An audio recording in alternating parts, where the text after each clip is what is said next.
Hello दोस्तों, आज के एक्सप्लेन में भी आप सभी का स्वागत है। इसी के साथ साथ सोलो लेवलिंग के न्यू एपिसोड में आप सभी का वेलकम। आप सभी ऐसे ही मुझे कमेंट करते रहो, ऐसे ही मुझे सपोर्ट करते रहो।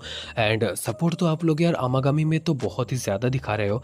मांगा का शायद आप लोगों को वो बहुत ही ज़्यादा पसंद आ रहा है, क्योंकि बाकी सभी का मैं देख रहा हूँ बहुत ही कम व्यूज़ है, बट आमागामी सिस्टर का तो बहुत ही ज़्यादा आप लोग सपोर्ट दिखा रहे हो, इसके लिए थैंक्स। एंड बाकी सभी को भी प्लीज़, बाकी सभी मांगास को भी, बाकी सभी मानवास को भी आप ज़रूर एक बार देखिए। आप लोगों को ज़रूर मज़ा आएगा, आप लोगों को ज़रूर पसंद आएगा। और इसी के साथ मैंने सोलो लेवलिंग का एडिटिंग तो चेंज कर ही दिया है, आप लोग देख सकते हैं। आप लोगों के सामने अभी पिक्चर्स बहुत ही ज़्यादा साफ आ रहे होंगे। तो ऐसे ही देखिए और कमेंट कीजिए, वीडियोस को दोस्तों के साथ शेयर कीजिए ताकि वो भी जाने इन सब चीज़ों के बारे में, उनको भी ये पसंद आने लगे। और इसी के साथ साथ चैनल को सब्सक्राइब तो आप लोग करेंगे ही, ज़रूर कर लीजिएगा, क्योंकि इन सभी को बनाने में काफ़ी ज़्यादा मेहनत ज़्यादा है दोस्तों। और मैं मतलब जो क्लैरिफाई कर रहा हूँ और धीरे धीरे, और जो क्वालिटीज़ इंक्रीज़ कर रहा हूँ, और फ़ोटोज़ वगैरह स्क्रीनशॉट्स, उनमें मेरे 1.5 से 2 घंटे एक्स्ट्रा भी जाते हैं, तो उसमें भी काफ़ी ज़्यादा मेहनत लगता है दोस्तों, क्योंकि टाइम की बहुत कमी रहती है। और अभी कॉलेज भी स्टार्ट होने वाला है, तो ठीक से मैं कुछ बता भी नहीं सकता। बाकी आप लोग एक्सप्लेन देखिए और मज़े कीजिए। चलिए शुरू करते हैं, ज़्यादा टाइम नहीं लूँगा आप लोगों का। So let's start. सभी देशों के prime minister, president, guild masters को बुलाया जाता है, और हम उधर संग जिनवू को भी देखते हैं, जो कि स्पीच देने के लिए पूरी तरीके से तैयार था। यहाँ पर मौजूद कोई भी लड़ाई को टाल नहीं पाएगा। आप सभी को बस पल के झपकाने की देर है, वो सभी आएंगे और पूरे देश को तबाह कर देंगे। तुम सच में ऐसा ही चाहते हो कि हम तुम्हारी बात पर भरोसा कर ले? अब तुम ये भी मत बताना कि नेशनल हंटर्स भी उन्हें रोक नहीं पाएंगे। कमिश्त चबाया था, जितना तबाही हुआ था वो सब कुछ एक बार फिर से दोहराया जाएगा। ये काम नेशनल लेवल हंटर्स के लिए भी संभव नहीं है। सबूत चाहिए, हम सभी को सबूत देखना है। इसके बावजूद हम तुम्हारी बातों पर बिल्कुल भी यकीन नहीं करेंगे। 100 से भी ज्यादा डिमोनिक बीस्ट बस ऐसे ही यहाँ पर आ जाएंगे, जो कि बिल्कुल कमिश की तरह है। और उसके बाद चिन्ह वो अपने ताकत का इस्तेमाल करके बहुत सारे गेट्स को ओपन करता है, और उसके बाद बाकी सभी वो देखने के बाद हैरान हो जाते हैं। वो सभी ये सोच रहे थे कि आखिर हंटर संग जिन्वो ने गेट्स कैसे बनाया, और उन्होंने एक ही बार में कई सारे गेट्स बनाए थे। हमारे जो दुश्मन है वो कहीं पर भी किसी भी वक्त बहुत सारे गेट्स बना सकते हैं, जैसे कि मैंने बनाया। वो बस समय इसलिए ले रहे हैं क्योंकि वो सेना इकट्ठा कर रहे हैं। हंटर संग जिन्वो, क्या आप हमें मारना चाहते हैं? क्योंकि उस बड़े से गेट से आपके ही सेना इधर आए थे। लेकिन ऐसी भी बात नहीं है, मैं आप पर पूरी तरीके से भरोसा करता हूँ, लेकिन तो अभी बताइए गेट्स को लेकर हमें क्या करना चाहिए? आप सभी गेट से जितना हो सके दूर रहिए। आप सभी उन गेट से जितना दूर रहेंगे उतना ही आप लोगों के लिए बेहतर होगा। हंटर संग जिन्वो ने कॉन्फ्रेंस मीटिंग में जो सब कुछ बताया था, सभी वो सुनकर काफ़ी ज़्यादा हैरान हो चुके थे। बहुत सारे, करीब 100 से भी ज़्यादा डिमोनिक बीस्ट इस जगह पर आने वाले हैं। ये सुनने के बाद सभी काफ़ी ज़्यादा हैरान हो चुके थे। सभी जितना हो सके गेट से उतनी दूर जाने की कोशिश कर रहे थे। शैडो आर्मी का जो एडवांटेज है वो है उन सभी का लॉयलिटी। जब तक मैं जिंदा हूँ तब तक इन सभी को कुछ भी नहीं होगा। उसे आप एक तरीके से एडवांटेज और एक तरीके से डिसएडवांटेजेस भी कह सकते हैं। ये एक ही सिक्के का दो पहलू है, और हमारे जो दुश्मन है वो हमारे साथ कुछ भी कर सकते हैं। मेरे राजा, हम ऐसे लड़ाई में उनके सामने कैसे टिक पाएंगे? हमारे सेना के मुकाबले उनकी सेना आखिर कितना बड़ा है? मुझे लगता है हमारी जो सेना है उससे भी ज्यादा उनकी सेना करीब करीब 10 गुना ज्यादा है। तो इसका मतलब उनके पास 10 मिलियन सोल्जर्स है। बेरू, तुम इधर आओ। जी मेरे राजा। अपना सर झुकाओ। तुमने कहा था कि ये अच्छी जगह है मेरे रहने के लिए, है ना? लेकिन मेरे लिए ये जगह कुछ ज्यादा ही बड़ा नहीं हो गया? मुझे लगा था कि मुझे इससे भी बड़ा बनाना होगा आपके रहने के लिए, लेकिन मैं बस इतना ही बना पाया मेरे राजा। लेकिन आखिर तुमने वहां पर उस बेकार झंडे को क्यों लगाया है? और उसके बाद हम कमांडर जनरल को भी देखते हैं, जो कि अपना सर जमीन पर तेजी से पटक देता है। अरे अच्छा, तो क्या ये तुम्हारा आइडिया था? वैसे विलियन, शैडो मोनार्क चले जाने के बाद आखिर तुम लोगों का क्या हुआ था? क्या तुमने शैडो आर्मी का इंचार्ज बन गए थे? और अगर मैं मर जाता हूँ तो तब भी क्या तुम यही करोगे? हमारी जिंदगी अब आपके हाथों में है मेरे राजा। जिस वक्त आप गुजर जाएंगे उसी वक्त हम भी यहाँ से चले जाएंगे। करीब 8 गेट एक साथ मौजूद थे, तो जिन्वो पहले यही सोचता है कि उसे चाइना जाना चाहिए, क्योंकि वो कोरिया के काफी ज्यादा नजदीक है। 8 गेट में से वो बस इसी को चुनता है, क्योंकि वो सभी जगह पर एक ही वक्त पे मौजूद नहीं रह सकता। इधर आओ। तो ये गेट एयरपोर्ट से बिल्कुल साफ नजर आता है। हाँ, ये हाल ही में आया वही कलोसल गेट है और वहीं पर ही हम 1000 से भी ज्यादा चाइना के सभी हंटर्स को देखते हैं जो कि वहाँ पर इकट्ठा हुए थे। वो इंसान उसे अपनी इलाइट आर्मी के बारे में बताने लगता है जो कि बहुत ही ज्यादा स्किल्ड है सभी और इंडिविजुअली लड़ाई भी कर सकते हैं। लगता है ये बहुत ही जल्द शुरू होने वाला है। ठीक है, तो बाहर आ जाओ। वो सच में काफी ज्यादा अलग ही लेवल का है। ये सभी आसमान से आए हैं इस जगह पर। असंभव है। क्या ये सभी तुम्हारे समन्स है? हाँ, राजा के बाईनी तरफ यही रहता है। ये राजा बनने के काबिल तो है लेकिन मैंने इसकी जगह ले ली है। चिंता मत करो, ये हमारे साइड में ही है। तो इसका मतलब है तुम उन सभी के साथ बातें भी कर सकते हो। वो गेट धीरे धीरे फट रहा है। तो इसका शुरुआत हो ही गया। ये बिल्कुल अजीब है क्योंकि मुझे गेट के उस पार से कुछ भी महसूस नहीं हो रहा है। क्या? ये मत बताना। आखिर बाकी सभी जगहों पर क्या हालत है? बाकी सभी शैडो सोल्जर्स की माने तो उन सभी जगहों पर भी एक ही हालत है। नहीं, रुक जाओ, कुछ तो गलती हुआ है। मुझे ऐसा लगा था कि उन्होंने 8 गेट्स इसलिए बनाए ताकि वो हमारे आर्मी को अलग कर सके, लेकिन वो सभी यही चाहते हैं। मुझसे जितना दूर हो सके गेट, वो वहाँ से ही सभी को निकालने वाले हैं। मैं ये जानता हूँ कि सभी हंटर संगजिनवू की ही बात मानेंगे, लेकिन कोई बात नहीं, चाहे कुछ भी हो जाए उस गेट से जो भी डिमोनिक बेस्ट बाहर आएगा हम उसे ज़रूर हराएंगे। तो चलो, आखिर इसका शुरुआत हो चुका है। वो गेट टूटता तो है लेकिन वहाँ से कुछ भी नहीं निकलता है। ये देखने के बाद सभी हैरान हो जाते हैं। सभी ये सोच रहे थे कि वहाँ से बहुत सारे मॉन्स्टर्स एक के बाद एक निकलना शुरू कर देंगे, लेकिन वहाँ तो सब कुछ खाली है। सभी उल्टा जिन्वू की बातों पर ही शक करने लगे थे। तभी हम देखते हैं गेट के उस पार से एक ही डिमोनिक बीस्ट बाहर निकलता है। अरे देखो, वहाँ पर उनमें से ही एक मौजूद है। हम आसमान में लाल बालों वाले एक आदमी को देख पाते हैं जो कि अपना हाथ पीछे करके स्क्वाट पोजीशन में हवा में उड़ रहा था। वो इधर ऊपर से ही सभी इंसानों को देख रहा था और उसके बाद वो वहां से नीचे उतर कर आता है। क्या तुम इस जगह के राजा हो? ये तो कोई डिमोनिक बीस्ट नहीं है। सभी ये देखने के बाद हैरान हो जाता है कि ह्यूमैनिटी की भाषा सभी डिमोनिक बीस्ट बोल पा रहे थे। बीस्ट और ह्यूमैनिटी के इंसान वो दोनों एक साथ बात कर रहे थे। ये सोचने के बाद ही कनाडा के उस हंटर को बहुत ही ज्यादा मजा आ रहा था। मुझे पता था, मुझे सही अंदाजा ही था। इसी वजह से ही हंटर संघ अपने सभी सोल्जर्स को गेट से इस पार ला पाए थे। ऐसा इसलिए क्योंकि वो इन सभी के साथ बात कर सकते हैं। मुझे लगता है कि शायद ये यही पूछना चाहता है कि इस जगह का राजा कौन है और उसके बाद वो सभी राजा को सम्मान देंगे। और अगर मैं इस जगह का राजा हूँ तो क्या? हाँ, देखकर ऐसा लग रहा है कि वो यहाँ पर नहीं है।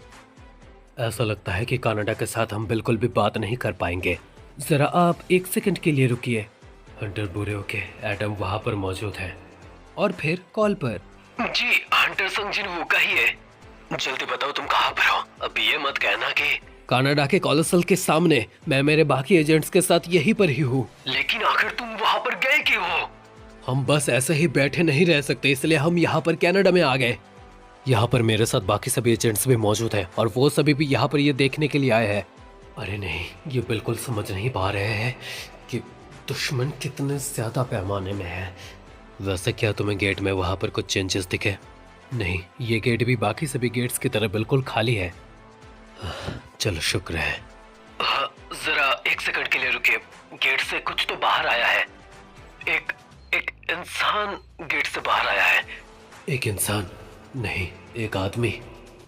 एडम, सुनो मेरी बात, जितनी जल्दी हो सके तुम वहां से निकल जाओ। हम देखते हैं वहां पर एक आग का ब्लास्ट होता है जिसमें सभी हंटर्स जलकर राख हो जाते हैं और वो धीरे धीरे गायब होने लगते हैं। एक ही वक्त में बहुत सारे हंटर्स का अस्तित्व विनाश हो जाता है। वो सभी हंटर्स, टॉप रैंक के हंटर्स एक ही वक्त में राख में बदल गए। एडम, तुम्हारे पास अभी भी वक्त है वहां से बाहर निकलने का। जितनी जल्दी हो सके तेजी से वहां से निकल जाओ। आसमान में बहुत सारे ड्रैगन्स हैं, इतने ड्रैगन्स की गिना भी नहीं जा सकता। सभी तरह के डिमोनिक बीस्ट यहाँ पर मौजूद हैं। आखिर भागे तो भागे कैसे? तो आखिर ऐसा वक्त आ ही गया। मैं बस वहां से एडम को ही बचा सकता हूँ। अगर मैं मेरे शैडो को कंट्रोल करूँ तो वो एडम को वहां से निकाल सकता है।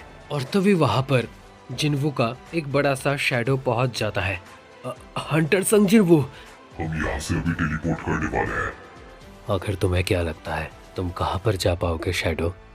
वो लाल बालों वाला डिमोनिक बीस्ट उन सभी के सामने मौजूद था। हंटर संग, मैं। और वो उसके बाद एडम के ऊपर मुंह से ब्लास्ट निकाल के हमला कर देता है। शैडो भी वहां पर मौजूद था, वो भी हमले से बच नहीं पाता है। जिन्वो के दिमाग में एक करंट जैसा महसूस होता है। मुझे पता ही था, ऐसा कुछ तो मेरे साथ जरूर होने ही वाला था, क्योंकि वो जानता है कि मेरे शैडो आर्मी यहाँ पर मौजूद है, तो ये लड़ाई और भी ज्यादा लंबा खींचने वाला है। जिन्वो इधर मुश्किल में पड़ जाता है, क्योंकि अगर वो सभी जगह पर जाने लगे तो उसके पास समय कम बच जाएगा, और इधर सभी कनाडा के हंटर्स भी मारे जाते हैं। जिन्वो को समझ में नहीं आता है कि उसे आखिर अभी करना क्या चाहिए। एक जिंदा इंसान की धड़कन, उनका चिल्लाना और चीखना, उनकी बर्बादी को अपने आंखों से देखना। ऐसा लगता है कि मानो जैसे मेरे कानों में कोई गानों की आवाज़ आ रहा है। सब कुछ तबाह कर दो, हमारे वजूद का तो यही एक ही मतलब है।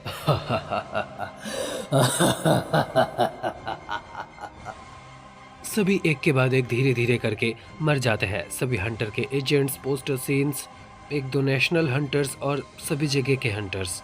ह्यूमंस की ऐसी तबाही देखने के बाद नशे में धुत पड़े हुए हम इस आदमी को देखते हैं, जो कि बिल्कुल अंदर से पूरी तरीके से टूट गया था। और उसके बाद उस आदमी के सामने अचानक से हंटर संग जिन्वो आ जाता है। उसे देखने के बाद वो भी चौंक जाता है, क्योंकि उसने भी एक्सपेक्ट नहीं किया था कि हंटर संग यहाँ पर आ जाएंगे। जिन्वो उन्हें बताता है कि उसे कुछ चाहिए। रूइन स्टोन, मुझे रूइन स्टोन चाहिए, जो कि कमिश यहाँ पर छोड़ के गया था। प्लीज़ आप मुझे वो मेरे हाथों में सौंप दीजिए। तुम्हें पता तो है ना कि हंटर पूरे हो उस कमिश के रूइन स्टोन की देखरेख करते हैं और वो उनकी अमानत है। आखिर मैं ये क्या बोले जा रहा हूँ? अगर इंसानियत ही तबाह हो जाएगा तो उस रूइन स्टोन का हम क्या करेंगे? बुरियों के हंटर्स जाए भाड़ में। एक्सक्यूज मी, मुझे लगता है कि मैं अभी भी ड्रंक हूँ। मैं आपको वो रूइन स्टोन दे दूंगा, लेकिन आखिर वो रूइन स्टोन आपको चाहिए क्यों? मैं उस रूइन स्टोन को एज ए काउंटर अटैक इस्तेमाल करने वाला हूँ। उन सभी डिमोनिक बीस्ट को रूलर का सेंट कहा जाता है, जिन्हें यहाँ पर भेजा गया है। तो आखिर इस रूइन स्टोन के बारे में क्या? ये भी तो एक डिमोनिक बीस्ट के बॉडी से ही आया है। ये रूलर्स का दिया गया हमारे लिए एक तोहफा है, ताकि हम डिमोनिक बीस्ट को आसानी से ख़त्म कर सकें। रूलर्स असल में यही चाहता है ताकि ह्यूमन और डिमोनिक बीस्ट एक साथ लड़ाई करें, और उसके माध्यम से माना का जो रास्ता वहाँ से निकलेगा वो उसे ही चाहते हैं। सभी इंसानों की बलि देने के बाद यहाँ पर जो अल्टीमेट माना मौजूद होगा वो उसे ही लेना चाहते हैं। जब भी कोई डिमोनिक बीस्ट मर जाता है तब भी उन सभी की शक्तियाँ इन रूइन स्टोन में जमा हो जाता है। रूलर्स की कृपा के कारण ही ये रूइन स्टोन यहाँ पर आया है, और वो इन रूइन स्टोन के साथ हमारी मदद ही करना चाहता है। क्या तुम इसके साथ उनको रोक सकते हो? मैं कोशिश तो वही करूँगा। और क्या मैं आपसे और एक फेवर मांग सकता हूँ? और उसके बाद रात में ही, मुझे बिल्कुल भी नहीं पता था कि तुम जैसा कोई मुझे इतनी रात को यहाँ पर जगाने के लिए आएगा। तुम तो वो इंसान नहीं हो जिसे मैं जानती हूँ। पहले वो काला घना अंधेरा तुम्हारे अंदर रहता था, लेकिन अब तो तुम खुद ही एक अंधेरा बन चुके हो। मैं वही इंसान हूँ जिसे आप जानती थी मैडम, लेकिन मैं बस अंधेरा बन चुका हूँ जैसा आपने पहले नहीं देखा था। वैसे आपने कहा था कि आप भविष्य देख सकती है, तो इसलिए क्या आप मेरा भविष्य देख सकती है? और उसके बाद वो समझ जाती है और जिन्वो का हाथ पकड़ती है। आंखें बंद करके धीरे धीरे वो कंसंट्रेट करने लगती है। जिन्वो का भविष्य देख लेने के बाद वो धीरे धीरे रोने लगती है। जिन्वो ने जो इरादा बना लिया था वो उस औरत को दिख जाता है। वो सब कुछ अपने आप ही करने का ठान ले चुका था। वो औरत रो रही थी और ये बता रही थी कि एक इंसान सभी बाकी इंसानों को बचाने के लिए कैसे खुद को खत्म कर देगा। यानी जिन्वो का फ्यूचर तय था कि वो मर जाने वाला है। तो इसका मतलब है कि मैं आखिरकार उस जगह पर पहुंच ही गया। वो बताने लगता है कि शुक्र है का आखिर क्या मतलब है, उसे कोई भी याद नहीं रखने वाला है। वो तब भी सभी के लिए ऐसे अपनी जान जोखिम में क्यों दे रहा है? वो सब कुछ अपने आप अकेले क्यों करना चाहता है? उसके बाद संग जिन्वो वहां से जाने लगता है। वो उन्हें रोकने का कोशिश करता है, लेकिन जिन्वो वहां से निकल जाता है। जिन्वो एक बड़े से टावर के ऊपर आकर खड़ा हो जाता है। वो कुछ सोच रहा था, फिर अपना फोन निकालता है। एक तेज हवा का झोंका आता है। ये मैं बोल रहा हूँ। जिनवो, क्या ये तुम हो जिनवो? हाँ, मुझे माफ़ करना, मैं बिजी था इसलिए मैं कॉल नहीं कर पाया। ठीक है, वैसे भी कोई बात नहीं, मैं भी काफी ज्यादा बिजी थी। बहुत वक्त हो गया, हम दोनों एक दूसरे से मिले नहीं क्योंकि हम दोनों ही काफ़ी ज़्यादा बिजी चल रहे थे। वैसे हम बहुत जल्दी ही मिलेंगे। हाँ चलो दोनों साथ मिलकर करते हैं। जिनवो, हम इनको हरा देंगे ना? हाँ क्या तुम मुझसे वादा करते हो कि तुम मुझसे मिलने के लिए आओगे? हाँ, मैं तुमसे वादा करता हूँ कि मैं तुमसे मिलने के लिए आऊँगा। अभी हमें यहाँ से निकलना होगा। हाँ ठीक है। सभी मौजूदा देशों के हंटर्स अपने अपने जगह पर तैनात थे। सभी देशों के हंटर्स को एक के बाद एक दिखाया जाता है। आखिर में हम थॉमस आंद्रे को देख पाते हैं।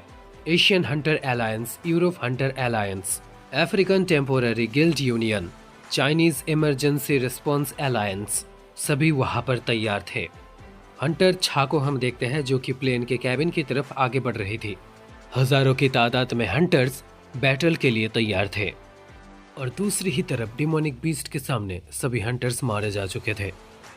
मैं यहीं पर ही मौजूद हूँ। मैंने तुम्हारे ही ग्रह पे 10 लाख से भी ज्यादा जानें ले ली है। आखिर तुम और कितनी देर तक छुपे हुए रहने वाले हो? वो बीस्ट सोच ही रहा था कि पहले के मुकाबले वो काफ़ी ज़्यादा शांत है, यानी कि वो जिन्वो की ही बात कर रहा था। और तभी उसके सामने एक मिसाइल आ जाता है। वो उसके ऊपर और भी कई सारे मिसाइल से हमला करता है। हम ऊपर हेलीकॉप्टर्स को भी देखते हैं। एक के बाद एक कई मिसाइल्स नीचे गिराए जा रहे थे, लेकिन उसे कुछ भी नहीं होता है। उल्टा वो हेलीकॉप्टर के सामने आ जाता है। पायलट उसे अचानक से इतना ऊपर देखने के बाद काफ़ी ज़्यादा घबरा जाता है। वो ऊपर हवा में मौजूद था, अपना पूरा एक बड़ा शरीर लेकर। बिल्कुल भी मज़ा नहीं आ रहा। और उसके बाद हम देखते हैं वहाँ पर भी एक तेज़ी से ब्लास्ट होता है। इधर हम जिन्वो के बनाए गए कैसल को देखते हैं, जहाँ पर जिन्वो अपने चेयर पर बैठा हुआ था। और इधर जिन्वो अपने चेयर के पीछे ऊपर की तरफ देखता है तो वहाँ पर मेरे राजा लिखा हुआ था। तुम्हारा शुक्रिया बेरू। मेरे राजा। मुझे पता है। और इधर शैडो जनरल और इग्रिस आकर भी जिन्वो को यही बताता है कि वो काफ़ी ज़्यादा खतरनाक काम करने वाला है। जिन्वो उन्हें सांत्वना देता है कि उसके बारे में चिंता करने की कोई भी ज़रूरत नहीं है, क्योंकि समय बर्बाद ना करके उन्हें यही काम करना चाहिए। जिन्वो यही सोचने लगता है कि अगर उसकी जगह ऐशबॉर्न यहाँ पर मौजूद होता तो वो आखिर इस वक्त क्या करता। अगर वो यहाँ पर मौजूद होते तो उन्हें रोकने की भी कोई जरूरत नहीं पड़ती। वो सब कुछ अपने आप ही खुद अकेले कर लेते। शैडो कमांडर इधर जिन्वो के चेहरे की तरफ देखता है। उसके चेहरे पर एक मुस्कान था। जिन्वो आगे की तरफ देख रहा था और वो काफी ज्यादा शांत बैठा हुआ था। वो इनके अंदर मौजूद है। मैं समझ गया। और उसके बाद ही वो तीनों अपना हाथ नीचे करने के बाद अपना सर नमन करते हैं। मैं आपके साथ अंत तक लड़ाई में रहूंगा, मेरे राजा। अच्छी बात है, ठीक है तो फिर। और फिर जिन्वो वहां से उन तीनों के साथ निकल जाता है। जिन्वो इधर अपने फोन की तरफ देखने लगता है। क्या आप अपने परिवार के साथ बात करने वाले हैं? नहीं, अगर मैं अभी अपने माँ और बहन की आवाज़ सुनूंगा तो मुझे नहीं लगता कि उसके बाद मैं ठीक से लड़ाई कर पाऊंगा। और उसके बाद जिन्वो गुस्से में ही अपना फ़ोन तोड़ देता है। ठीक है, तो चलो चलते हैं। उसके बाद हम सभी फाइटिंग प्लेन्स को देखते हैं जिसके ऊपर ड्रैगन्स उड़ रहे थे और उन्हें एक के बाद एक तबाह किए जा रहे थे। पैराशूट से पायलट नीचे उतरता है और उधर एक मलबे के ढेर के पीछे छुप जाता है। उधर कई सारे मॉन्स्टर्स मौजूद थे जो बाकी पायलट्स को भी खा रहे थे। और ये वाला पायलट भी जब पीछे मुड़कर देखता है तो उसके पीछे भी एक बड़ा सा जानवर मौजूद होता है। वो पीछे देखता है, एक बंदूक पड़ा हुआ था। वहाँ पर और भी एक पायलट मौजूद था जो कि उसे लेने की कोशिश कर रहा था, लेकिन ये उसे उससे पहले ही हाथ में लेकर चला जाता है। और ये वाला पायलट वही मलबे के नीचे फंसकर ही रह जाता है। और फिर ये वाला पायलट एक के बाद एक गोली चलाए जाता है। मर जाओ तुम सब के सब बीस्ट। और उसके बाद गोलियां खत्म हो जाता है। वो मॉन्स्टर उसे खाने के लिए आगे बढ़ता है। वो डर के मारे अपना आंखें बंद कर लेता है, लेकिन हम सामने देखते हैं वो मॉन्स्टर 2 टुकड़ों में कटा हुआ था और वो मर जाता है। ऊपर वाले हंटर संगजिन वो यहाँ पर, चले जाओ। क्या? हम सामने देखते हैं बहुत सारे बीस्ट एक के बाद एक जिन्वो के ऊपर हमला करने के लिए आगे बढ़ते जा रहे थे। वो पायलट जिन्वो को वहां से हट जाने के लिए कहता है, लेकिन जिन्वो वहां पर खड़ा हुआ था। सभी बीस्ट आगे बढ़ रहे थे जिन्वो को खत्म करने के लिए। हम जिन्वो को वहां पर देखते हैं जो कि रूलर्स हैंड का इस्तेमाल करता है और उसके बाद वो तेजी से आर पार सभी मॉन्स्टर के निकल जाते हैं। देखकर ही लगता था कि एक ही बार में सभी को धराशाही करने के लिए वो काफी था। ये तो बस लड़ाई का पहला पड़ाव है, मैं इनसे ही लड़ाई की शुरुआत करूंगा। राइस। जो बीस्ट वहां पर मारे गए थे उनका ही शैडो एक्सट्रैक्शन करके वहां पर एक आर्मी खड़ा हो जाता है। पूर्वी जमीन पर शैडो मोनार्क आ चुका है। तो आखिर हम उसके ऊपर एक ही बार में हमला क्यों नहीं कर रहे? अजीब बात है, मैं तो शैडो आर्मी के किसी को भी महसूस नहीं कर पा रहा। उसने शायद पूरे इलाके में अपने आर्मीज के सेनाओं को फैला के रखा है। वो शायद हमारे ही सेनाओं में से सभी बीस्ट को मारने के बाद अपने ही सेना में उन्हें इकट्ठा करना चाहता है। इस तरीके से वो डायरेक्ट बैटल को अवॉइड करके बहुत ज़्यादा वक्त निकालना चाहता है। शैडो मोनार्क, आखिर तुम किसके पीछे हो? हे ऊपर वाले, आप हम सभी को बिल्कुल भी अकेला मत छोड़ना। यहाँ पर हम देखते हैं एडम अभी भी जिंदा है। 100 से भी ज्यादा शैडो सोल्जर्स आर्मी में इकट्ठा हो चुके हैं। एक बड़ा सा सुनामी की लहर उनकी तरफ आगे बढ़ रहा है। शैडोज का वो घना अंधेरा धीरे धीरे पूरे बैटलफील्ड में फैलता जा रहा है। जहाँ पर हम देखते हैं एक के बाद एक मॉन्स्टर तबाह होते जा रहे थे, उसी तरफ हम बाकी मॉन्स्टर्स को देखते हैं जो कि शहर को भी तबाह करते जा रहा था। जिन्वो इधर ताकतवर मॉन्स्टर्स को लोकेट करने के बाद उनको एक के बाद एक मारते जा रहा था और उन्हें अपने शैडो आर्मी में ज्वाइन कराता जा रहा था। उनको मारते मारते जिन्वो अचानक से ऊपर की ओर देखने लगता है। तो क्या आर्मी का टॉम आगे बढ़ता जा रहा है? लेकिन अभी भी मुझे ड्रैगन किंग का कोई आभास महसूस नहीं हुआ। मुझे नहीं लगता कि वो अभी ही बाहर निकलने वाले हैं। इसमें कोई भी शक नहीं है क्योंकि उनके पास अभी भी बहुत ज़्यादा वक्त बचा हुआ है। अगर उसे ऐसा लगता है कि वो कोई चाल नहीं चलेगा और बस ऐसा ही बैठा रहेगा तो मैं ऐसा होने नहीं दूंगा। मैं उसे चाल चलने के लिए मजबूर करूंगा। राइस। हम वहां से ही एक शैडो सोल्जर के बड़े से हाथ को देख पाते हैं जो कि एक ड्रैगन को पकड़ लेता है। ये सच में काफी ज्यादा बड़ा था और उसके ऊपर एक फायर ब्लास्ट भी होता है और उसके बाद ही हम देखते हैं ड्रैगन किंग का एंट्री होता है। तुम माना के माध्यम से मेरे सोल्जर्स को अपने पपेट्स बनाते जा रहे हो और मेरे खिलाफ इस्तेमाल कर रहे हो। ग्रेट ड्रैगन किंग के सामने ये सब करने की तुम्हारी जरूरत कैसे हुई? मैं तुम्हें यही इसी वक्त खत्म कर दूंगा। तुम सच में बहुत ज्यादा बोलते हो। और उसके बाद वो ड्रैगन किंग के ऊपर हमला करके भी उसे मार देता है। शैडो मोनार्क पहले से बहुत ज्यादा ताकतवर हो चुका है, हमें उसके ऊपर पहले हमला करना होगा। मोनार्क ऑफ ट्रांसफिकेशन, तुम्हें यहीं पर रहना चाहिए। तुम यहाँ पर रह के शैडो आर्मी को आने का इंतजार करो, मैं उसे ऐसे ही तो जाने नहीं दूंगा। और उसके बाद हम नेशनल हंटर थॉमस आंद्रे को वहीं पर देखते हैं। मैंने इन सभी मॉन्स्टर्स को पहले डंजन्स में देखा था। ये हमारा स्कैवेंजर गिल्ड है। हम लड़ाई कर तो सकते हैं लेकिन ये उनके लिए काफी नहीं होगा। तुम तो आखिरी वक्त में ह्यूमन फॉर्म में थे ना? एक वीक वेसल जो कि बीस्ट मोनार्क के हाथों मरते मरते बच गया था। मैं मॉन्स्टरस ह्यूमनॉइड्स का राजा हूँ, monarch of the steel body. अब तक तो तुम ये समझ गए होगे कि आंखों की एक पलक झपकाते हुए ही मैं तुम्हारी जान ले लूंगा। तब भी क्या तुम ऐसे ही मेरे रास्ते में खड़े रहने वाले हो? लेकिन थॉमस को जरा सा भी डर नहीं लगता है। वो उल्टा सवाल करने लगता है कि क्या यही बात है? फिर हम थॉमस की परछाई को लंबा होते हुए देखते हैं और समझ जाते हैं कि वहां से अभी शैडो आर्मी के कोई मेंबर्स निकलने वाले हैं। हम शैडो आर्मी के जनरल लीडर को देख पाते हैं। काफी ज्यादा वक्त हो गया ना, monarch of the steel body. आखिर शैडो आर्मी यहाँ पर क्यों है? तो क्या वो इंसानों के परछाई में छुपकर ही अपना अस्तित्व को छुपाने की कोशिश करते हैं? उन्होंने मुझे पकड़ लिया, मैंने यहाँ पर ड्रैगन किंग को भी देख लिया है। क्यों? आखिर मैं उस तक पहुँच क्यों नहीं पा रहा? कहीं इसका ये तो वजह नहीं। हम वहाँ पर ही शैडो जायंट एक मैजिशियन को देख पाते हैं। शैडो मोनार्क के शैडो सोल्जर ने ये स्ट्रेटजीज बनाए हैं।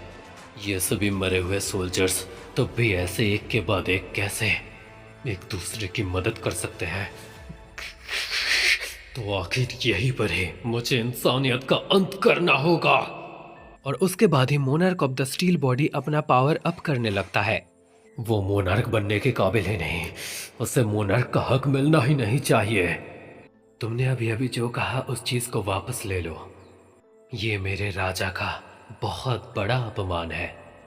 एक तुच्छ सा सैनिक एक मोनार्क के सामने आ रहा है और उसे धमकाने की कोशिश कर रहा है। इधर स्टील बॉडी और इधर साथ ही साथ बेरू भी अपना पावर अप करने लगते हैं। स्टील बॉडी अपना एक बड़ा सा रूप ले लेता है और बेरू के सामने आ जाता है। बेरू भी इधर अपना फुल पोटेंशियल ऑन कर लेता है। और इधर हम देखते हैं जहाँ पर तुषारपात हो रहा था, जिन्वो इधर सामने की तरफ देख रहा था और इधर वो लाल बालों वाला मोनार्क भी जिन्वो को एक नज़र से ही देखे जा रहा था। दोनों ही इधर एक दूसरे की तरफ धीरे धीरे करके आगे बढ़ रहे थे। सो यार दोस्तों, आज का एक्सप्लेन यहीं पर ही ख़त्म होता है और साथ ही साथ मैं कमेंट्स को दिखा नहीं पा रहा हूँ, इसके लिए माफ़ करना। मुझे थोड़ा वीडियोस को पहले बना के रखना पड़ रहा है। मैं बाद में पब्लिक कर रहा हूँ बट मैं थोड़ा पहले बना के रख रहा हूँ क्योंकि कॉलेज स्टार्ट होने वाला है। तो पता नहीं क्या होगा, मैं ठीक से कुछ बता भी नहीं सकता कि कब क्या होगा, कब मैं फ्री होऊंगा और मेस पे रहूँगा। मेरे साथ जो लौंडे रहेंगे वो तो एक अलग ही बात है, रूममेट्स। सो मैं कब घर आऊँगा और उसके बाद बनाऊँगा, तो इसलिए मैं 2-3 वीडियोस पहले से बना के रख रहा हूँ, जिसके चलते मैं कमेंट्स को आपके सामने दिखा नहीं पा रहा। तो इसके लिए मुझे माफ़ कर देना। एंड बाकी आप सभी एक्सप्लेन देखिए एंड मुझे कमेंट करते रहिए कि कैसा हो रहा है। बाकी मैं तो सभी कमेंट्स का रिप्लाई देता हूँ, या फिर मैं मैक्स डबर से आप लोगों को कमेंट का रिप्लाई दूँ या फिर श्यामिनस जी से कमेंट का रिप्लाई दूँ, लेकिन मैं दोनों अकाउंट से ही आप लोगों के सभी कमेंट्स का रिप्लाई ज़रूर देता हूँ। सो इसीलिए प्लीज़ दोस्तों चैनल को सब्सक्राइब कर लो, सपोर्ट करो और दोस्तों में वीडियोस को शेयर करो, लाइक करो और अच्छे बहुत सारे कमेंट्स करो। दोस्तों आप लोगों से नेक्स्ट एक्सप्लेन वीडियो में मुलाकात होगा। तब तक के लिए tata bye bye, good bye and sayonara.